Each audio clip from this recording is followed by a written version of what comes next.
Hello everybody and welcome back to the Adventures in Collecting YouTube channel, where we take a closer look at the toys we talk about on the show. And today we have a very special package from our friends at Savage Crucible. So if you remember, we had Bill on the show months ago talking about the Kickstarter and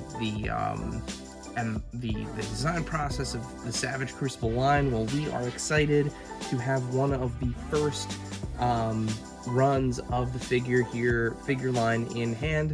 Of course, we have, I don't want to mess up the name, we have Nin Vilimir, packaging style here, really great crest on the front. We have almost a Star Wars-esque opening crawl here on the back. The packaging, the box, feels very much so like a NECA Ultimate figure. We have the branding, barcode, all that good stuff on the bottom. And then our gatefold is held together with a little bit of Velcro, and we have a look at our figure. And you can see the nice big window there. Of course, all the detail on the figure. We've got swappable hands, we've got some accessories, and we've got a whole heck of a story here about the character splayed out on a scroll. So really great presentation of the figure here, but I know I'm excited to get this thing in the light box and take a closer look at it. So without any further ado, let's get Nin from the Savage Crucible line into the light box. Let's take a closer look at Savage Crucible Nin Vilimir. Let's go.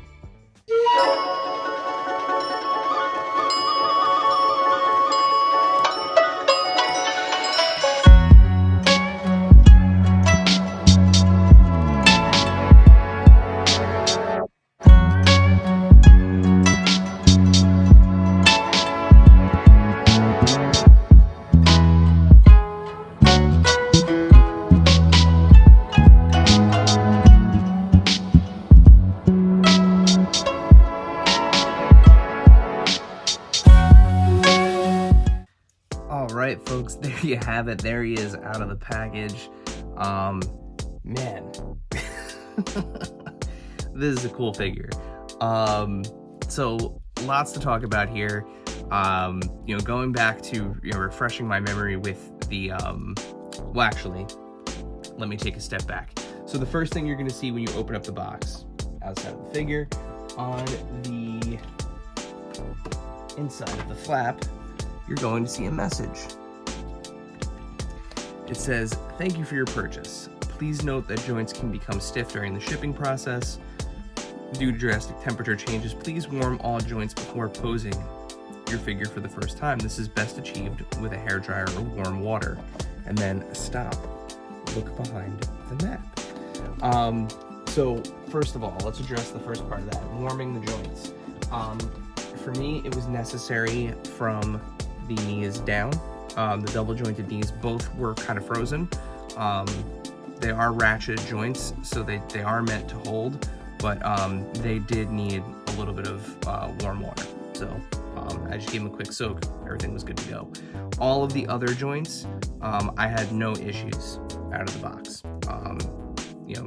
From the jaw to the different pieces of the armor that are articulated, the shoulders, butterflies, neck, hand, wrists, all that stuff moved like a dream, straight out of the box.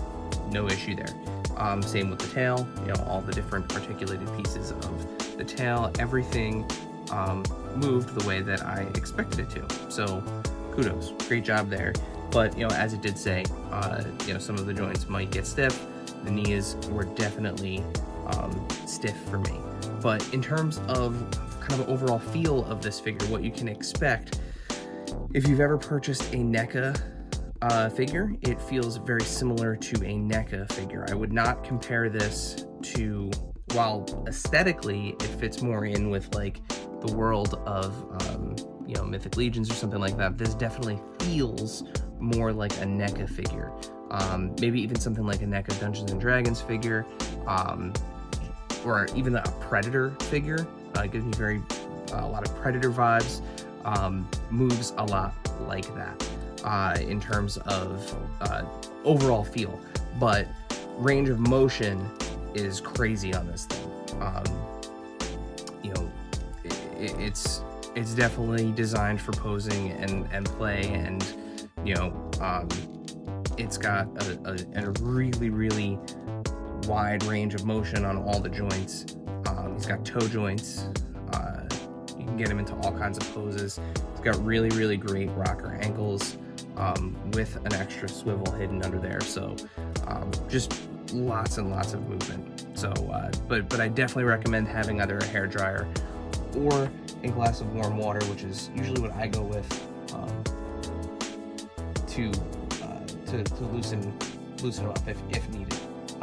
It's in the instructions, and I definitely needed it. The other thing was, it said look behind the map, and behind the map I found this. So I have no idea what's in here. It doesn't say, it doesn't give me any hints as to what it is. It's just a nondescript foil baggie here.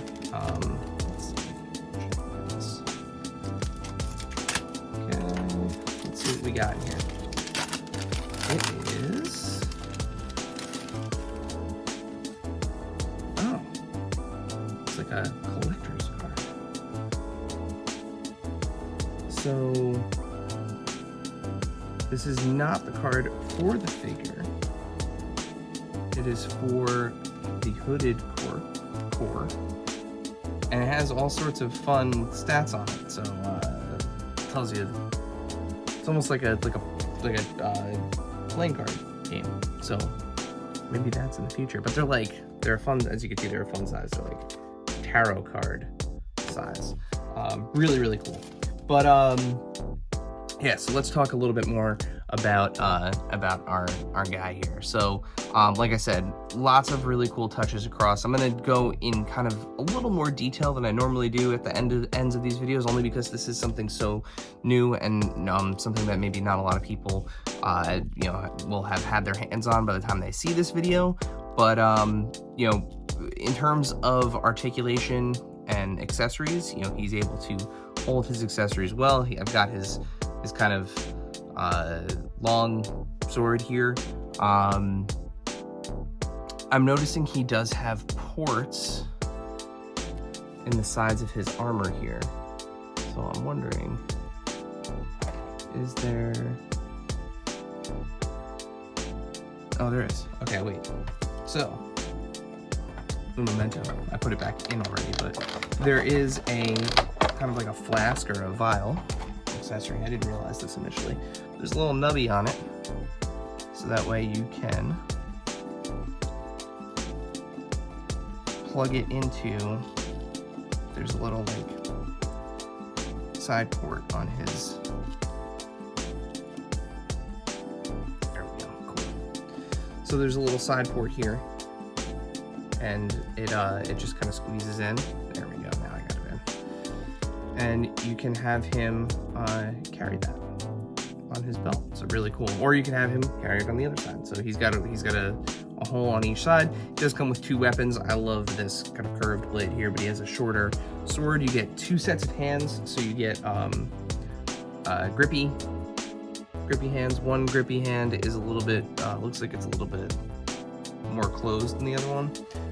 And then you get 2 splayed open hands. Very cool. The range of motion does allow you, I'll just show you here with this other hand. You can get both hands on the blade. So if you wanted him to hold it with 2 hands, definitely can do that, not a problem. And that's without like really noticeable butterfly joints, which is great. In terms of his kind of overall abdomen articulation, you know, he's got some really deep cuts here that allow you to get him pretty far bent over, and as you saw before, pretty far back. In terms of these armor pieces, I'm looking to see if you could get them off. I would be willing to bet that if you heated it up, you could slide these off, but yeah, he's got like underwear on underneath. Yeah, you could probably get these off. I'm not gonna try to do it now. These shoulder pieces are ported into the back of his arms. So you can see right there, there's a little peg and a hole back there so you can pour it in. But all in all, man, this is a really, really cool figure. They are developing their their lore here with this line, so really, really excited to see what they do here. But this figure is impeccable. I mean, the paint on the face, the texture on the skin, the different kind of gradients that are happening on the skin, the amount of movement, the way that some of the articulation is hidden. You have a full thigh swivel hidden under there. Yeah, I mean, this is really, really, really cool. Very, very cool figure. Very much so looking forward to the rest of the line and to see what they continue to do with this. I mean, it's great. And you can see in terms of scale. I mean, here he is next to a G.I. Joe classified figure. So definitely. He's a beast, so a little bit taller, but he's definitely, I would say, in that scale. Here he is next to Black Series Mando, again, just so you can see that scale. Really, really cool. So huge thanks to Bill and the rest of the team at Savage Crucible for sending this guy out for us to take a look at. Really, really, really impressed with the output here, the final product. The more I look at it, the more stuff I notice. I'm noticing like the rust details and the kind of the patina on the metal, on the armor. This is just a very, very well done figure. Very, very well done. I'm impressed. And he's a cool dragon guy with a sword too. It's just awesome. Very, very cool. So we will leave links in the description below where you can get your Savage Crucible figures. If you did not back the Kickstarter, if you did back the Kickstarter, the first batch is arriving, so keep an eye out. They have some really cool boxes that they ship these in. The boxes are even have feature the art style of the line, so really cool. Keep an eye out for those. Yeah, well, and definitely follow them on social media as well. We'll put a link to that in the description as well. But while you're down there, make sure you hit that subscribe button so that way you don't miss it when we post new videos. While you're liking and subscribing to things, make sure you follow us here at AIC_podcast on Instagram, X, TikTok, all the places where we're constantly posting toy news, deals, availability, anything and everything that we think would help out the community. And then, of course, the podcast. So Adventures in Collecting, you can find us wherever you find podcasts. Simply search for Adventures in Collecting or hit that link in the description below, which will take you to our website, and you can find links to all of the things that I just mentioned. And as always,